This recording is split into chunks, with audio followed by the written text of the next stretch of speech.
माननीय आमदार देवेंद्रजी फडणवीस साहेब यांचं या कार्यक्रमस्थळी आगमन या ठिकाणी होत आहे। सोबत माननीय आमदार सत्यजित दादा तांबे समवेत सन्माननीय आमदार देवेंद्रजी फडणवीस साहेबांचं आगमन होत आहे।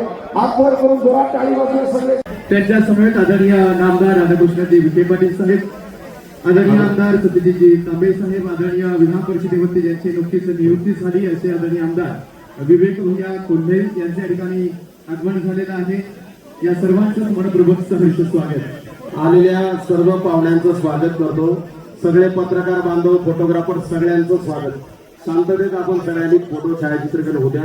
अगोदर आलेल्या सर्व पाहुण्यांचं, अतिथी मान्यवरांचं स्वागत संगमनेरकर अकोलेकरांच्या वतीने नाशिक पदवीधर मतदारसंघाचे आमदार सत्यजितदादा तांबे यांना विनंती करतो की आपण आलेल्या सर्व मान्यवर अतिथी पाहुण्यांचं स्वागत या ठिकाणी करावं।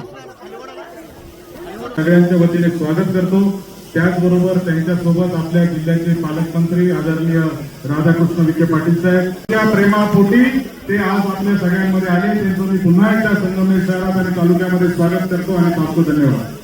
धन्यवाद दादा, खूप सगळे मान्यवर आहेत। यानंतर राज्याचे जलसंपदा मी तमाम आपल्या सर्व दोन्ही वगैरे वन पक्षाच्या वतीने त्यांचं मनपूर्वक स्वागत करतो, त्यांना मनापासून धन्यवाद देतो।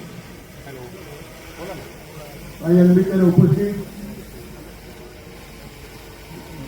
आपल्या राज्याचे आमदार सचिन तांबे, नवनिर्वाचित आपले आमदार विवेक मोले, डॉक्टर सुजय विखे पाटील, आपल्या सर्वांचे बाबा इंदोरीकर महाराज यांची सुकन्या, तिचा शुभविवाह कैलासवासी या ठिकाणी सौ मनीषा व श्री सुनील विष्णू चिलक यांचे चिरंजीव साहिल यांच्यासोबत आज संपन्न होतोय। त्या ठिकाणी नुकतंच 4 वाजता एक ध्वजारोहणाचा कार्यक्रम देखील झालेला आहे। परमपूजनीय स्वामीजी गगनगिरी महाराज यांचा सप्ताह देखील या ठिकाणी होणार आहे,